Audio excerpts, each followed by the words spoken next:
Assalamualaikum warahmatullahi wabarakatuh. Bismillahirrahmanirrahim. Segala puji milik Allah Subhanahu wa taala yang telah mengutus seorang rasul untuk menjadi rahmat bagi semesta alam. Sambutan Maulidul Rasul dianjurkan bertujuan memperingati seorang pemimpin ummah yang unggul lagi mulia. Nabi Muhammad sallallahu alaihi wasallam ialah contoh tokoh ketampanan lahiriah yang mencerminkan keindahan batiniah. Melalui hikmah dan kebijaksanaan kepimpinan, Baginda berjaya membina tamadun yang agung, tamadun yang telah mengangkat ummah mencapai persada kegemilangan. Baginda meninggalkan dua perkara untuk dijadikan pegangan dan ikutan ummah. Pertama, Al-Quran, dan kedua, Sunnah.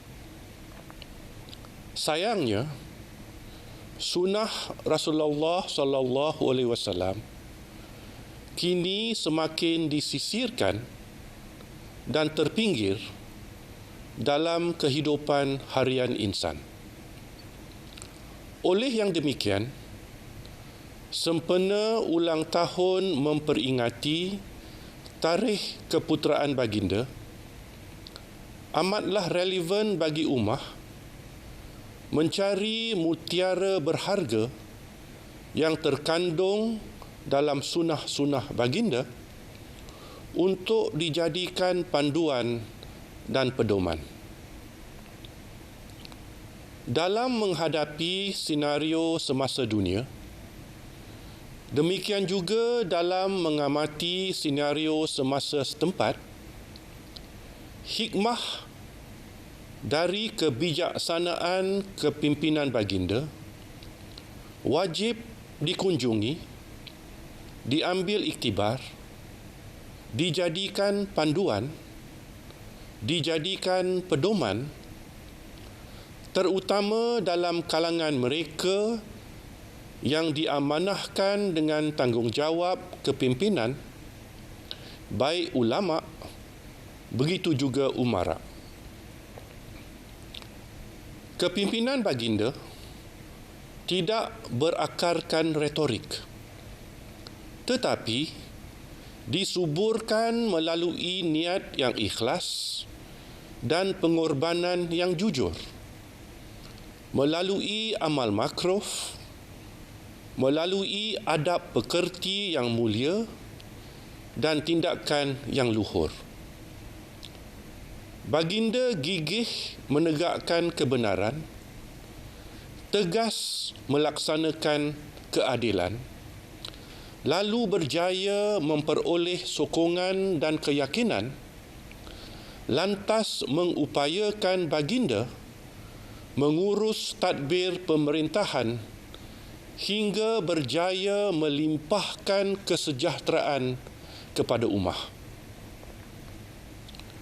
Pemerintahan baginda teguh berpegang kepada hukum, gigih mencegah kemungkaran, tegas menegur kesalahan walaupun melibatkan sahabat, anggota keluarga atau anggota kabilah, selaras dengan semangat yang terkandung dalam hadis yang bermaksud sebaik-baik perjuangan adalah bercakap benar di sisi pemerintah yang zalim. Baginda tidak terpesona dengan kemewahan dunia. Jauh sekali tergoda mahu membina kekayaan diri dan kekayaan famili. Ketika wafat, baginda meninggalkan hanya sebilah senjata seekor kuda dan tanah yang telah disedekahkan. Baginda tidak meninggalkan kekayaan harta benda untuk direbut. Tetapi yang ditinggalkan ialah didikan dan amalan baik agar dijadikan panduan dan pedoman dalam usaha membina kehidupan ummah yang sejahtera, kehidupan ummah yang mendapat keredaan, kehidupan ummah yang mendapat berkat dari rahmat ilahi. Negara yang mendapat kesejahteraan, keredaan, berkat dan rahmat ilahi akan dilimpahi kedamaian dan kemakmuran, dilindungi daripada bencana dan malapetaka, buminya subur dan kaya, sementara warganya hidup rukun dan aman. Dan pimpinan negara diamanahkan dalam kalangan insan yang ikhlas, jujur dan bertakwa. Pemimpin yang memiliki rasa belas, rasa ihsan kepada warganya, di samping roh pemimpinnya menghayati perintah ilahi seperti yang digambarkan dalam hadis mursal riwayat Imam Abu Daud, bermaksud, jika Allah inginkan sesuatu bangsa itu sejahtera, maka Allah memberikan bangsa itu pemimpin yang baik. Pemimpin yang baik perlu dibantu oleh barisan ulama yang tegas dan barisan umara yang ikhlas, serta diperlengkap dengan para peniaga yang jujur. Kerana Rasulullah sallallahu alaihi wasallam turut meletakkan status para peniaga yang jujur sejajar dengan para wali, para sidikin, para syuhadah dan para solihin. Kesejahteraan sesuatu bangsa dan kemakmuran sesebuah negara amat dipengaruhi oleh sifat dan akal bicara seseorang pemimpin. Ulama besar, umara berwibawa dan peniaga yang berjaya akan lahir dalam negara yang pemimpinnya memiliki iman dan takwa. Jika pemimpin senantiasa insaf akan tanggungjawabnya kepada ummah dan kepada negara, serta lebih insaf akan tanggungjawab lebih besar terhadap Allah Subhanahu wa taala, akan sejahtera hidup ummah dan akan makmur negara. Khazanah negara akan diurus secara telus, sumber negara akan diagihkan secara saksama dan kekayaan negara tidak akan dibazirkan. Pemimpin tidak akan mengizinkan berlakunya himpunan kekayaan yang diperoleh secara tidak jujur dan tidak telus. Apatah lagi, melalui kaedah yang meminggirkan peraturan dan mempersendakan undang-undang. Rasulullah sallallahu alaihi wasallam amat insaf. Baginda bukan sahaja tidak terlepas daripada penglihatan ilahi, malah sebagai pemimpin, baginda turut dinilai oleh para pengikutnya. Justru itu, baginda senantiasa mengamalkan dan mempamerkan sebaik-baik contoh teladan melalui sifat-sifat amanah, jujur, ikhlas telus, berdisiplin dan berintegriti. Semasa menyampaikan khutbah terakhir di Arafah pada 9 Zulhijjah tahun ke-10 Hijrah, antara perkara yang disabdakan menyentuh aspek integriti dan accountability terhadap ummah dan terhadap Allah Subhanahu wa taala. Baginda menyeru, "Wahai manusia, seperti mana kamu anggap bulan ini dan kota ini sebagai suci, maka anggaplah jiwa dan harta setiap orang sebagai amanah suci. Kembalikan harta yang diamanahkan kepada pemiliknya yang berhak. Ingatlah bahawa sesungguhnya kamu akan menemui Tuhanmu dan Dia pasti membuat perhitungan di atas segala amalan kamu." Baginda tidak sekadar mengungkapkan kata, tetapi kata-kata yang diungkapkan mencerminkan amalan kepimpinan yang berintegriti tinggi. Banyak kisah yang dapat dipetik, banyak peristiwa yang boleh dijadikan contoh akan sifat integriti tinggi baginda. Terutama pendirian tidak memberi keistimewaan kepada anggota keluarga atau kenalan terdekat serta tidak terpengaruh dengan sogokan dan imbuhan. Baginda tidak bertolak ansur dengan rasuah. Sabda baginda bermaksud,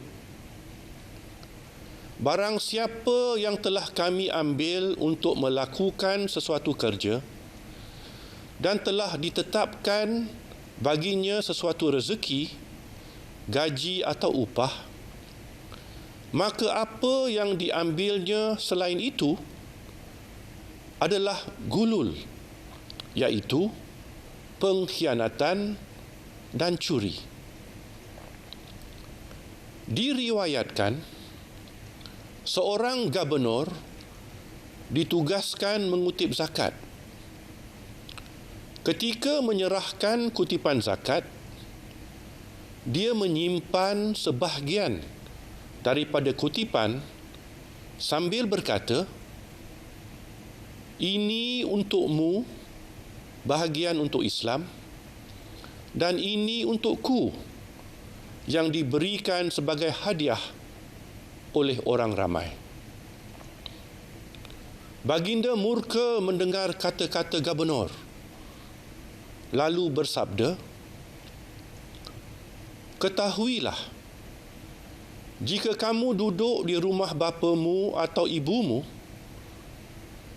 akan adakah orang yang datang untuk memberi hadiah jika kamu benar-benar layak mendapat hadiah?" Baginda berulang kali diuji dengan sogokan. Musyrikin Quraisy melakukan pelbagai usaha dengan niat mahu menggelincirkan baginda daripada landasan perjuangan. Baginda ditawar kuasa, jawatan, kekayaan, wanita cantik, malah ditawar untuk ditabalkan sebagai raja kaum Quraisy. Sabda baginda bermaksud, "Binasalah hamba wang, dinar dan dirham, hamba pakaian, dengan segala macamnya yang menarik. Jika diberi, dia merasa gembira, dan jika tidak diberi, maka dia tidak merasa gembira." Nyatalah, Rasulullah sallallahu alaihi wasallam tidak menyalahgunakan status seorang rasul untuk merebut kuasa dan membina kekayaan diri dan kekayaan famili.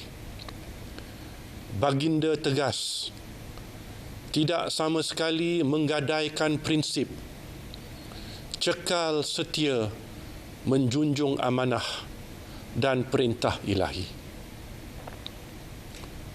Kebelakangan ini dilaporkan begitu banyak berlakunya rasuah. Berdasarkan berita-berita yang dilaporkan, perlakuan rasuah kini bukan sahaja berlaku secara berleluasa, malah berlaku pada skala yang besar. Lebih membimbangkan apabila turut dilaporkan rasuah dilakukan secara lebih berani, lebih terbuka. Firman Allah Subhanahu wa taala dalam ayat 188 surah Al-Baqarah bermaksud, dan janganlah kamu makan harta di antara kamu dengan jalan yang batil, dan janganlah kamu menyuap dengan harta itu kepada para hakim dengan maksud agar kamu dapat memakan sebahagian harta orang lain dengan jalan berbuat dosa, padahal kamu mengetahui. Rasuah ialah barah amat bahaya. Rasuah terbukti menjadi punca penderitaan warga dan kemiskinan rakyat. Menjadi punca kejatuhan kerajaan dan pemerintahan. Menjadi punca keruntuhan negara dan empayar, serta menjadi punca keruntuhan tamadun dan budaya. Ulama dan umara tidak boleh memejamkan mata, memekakkan telinga dan membisu lidah terhadap perbuatan rasuah. Ulama dan umara wajib berganding usaha, berganding tenaga, berjihad menghapuskan rasuah. Sesungguhnya, setiap insan yang diangkat oleh ilahi ke taraf pemimpin dikembari dengan tugas dan tanggungjawab. Jangan lalaikan diri. Ingatlah kata-kata Imam Syafi'i, berapa ramai manusia yang masih hidup dalam kelalaian sedangkan kain kafannya sudah ditenun. Ketika ummah berasa gundah gelisah, pemimpin berperanan besar untuk mewujudkan dunia yang aman dan kehidupan yang sejahtera. Ummah merindui kepimpinan yang adil lagi saksama, kepimpinan yang berani menegakkan kebenaran dan tegas melaksanakan keadilan berlandaskan hukum. Ummah merindui kepimpinan yang tidak melakukan kezaliman, tidak menindas, tidak menipu dan tidak bersifat munafik. Ummah semakin menyuarakan kerinduan untuk dianugerahkan kepimpinan yang tidak rasuah, tidak menyalahgunakan kuasa, tidak mengamalkan nepotisme dan tidak bersifat pecah amanah.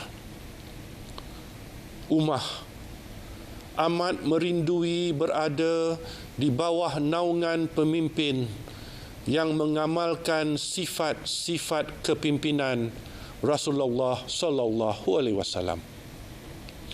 Sifat-sifat kepimpinan yang wajib dijadikan contoh ikutan mengambil iktibar ayat 21 surah Al-Ahzab bermaksud, demi sesungguhnya adalah bagi kamu pada diri Rasulullah itu contoh ikutan yang baik, iaitu bagi orang yang senantiasa mengharapkan keridaan Allah dan balasan baik hari akhirat, serta ia pula menyebut dan mengingati Allah banyak-banyak dalam masa susah dan senang. Ya Allah, kami pohon untuk Engkau mengamanahkan kepimpinan dan pengurusan negara kepada orang-orang yang amanah, jujur dan ikhlas, berani menegakkan kebenaran, tegas melaksanakan keadilan berlandaskan hukum. Orang-orang yang menghayati, menjiwai dan mengamalkan sifat-sifat kepimpinan Rasulullah sallallahu alaihi wasallam. Ya Allah, cucurilah rahmat dan kesejahteraan ke atas penghulu kami, Nabi Muhammad sallallahu alaihi wasallam, hamba-Mu dan pesuruh Nabi yang umi, dan ke atas keluarga dan sahabat-sahabat baginda. Ya Allah, mencukupilah kami berserah kepadamu. Tiada daya dan tiada upaya melainkan dengan kekuatan Allah yang maha tinggi dan maha besar. Amin ya rabbul alamin. Wabillahi taufik wal hidayah. Wassalamualaikum warahmatullahi wabarakatuh. Sallallahu ala Muhammad. Salam alaika ya Rasul. Assalamualaikum warahmatullahi wabarakatuh. Selamat malam, salam sejahtera dan salam Maulidur Rasul sallallahu alaihi wasallam. Bulan Rabiul Awal, bulan yang mulia dengan kelahiran baginda Nabi sallallahu alaihi wasallam. Maka kami bawakan malam ini suatu yang istimewa untuk anda, Citra Cinta Rasul sempena sambutan Maulidur Rasul sallallahu alaihi wasallam peringkat kebangsaan bagi tahun 1443 Hijri. Bersama saya Ustaz Nabil Ahmad dan rakan gandingan saya. Assalamualaikum warahmatullahi wabarakatuh. Saya Terence Das Abdullah yang akan turut bersama dengan anda malam ini. Pelbagai pengisian menarik ada kami sajikan khas untuk anda.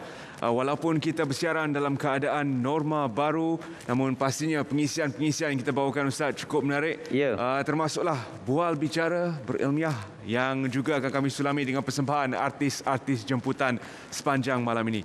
Tapi yang paling utama yang menjadi kemuncak atau cara kita adalah semestinya pengumuman penerima anugerah Maulidur Rasul. Betul, Terence. Dan kita tidak berdua saja sebagai hos malam ini Ustaz. Siapakah orang yang ketiga gandingan kita? Kita bawakan sekuntum bunga Ustaz. Heliza Helmi.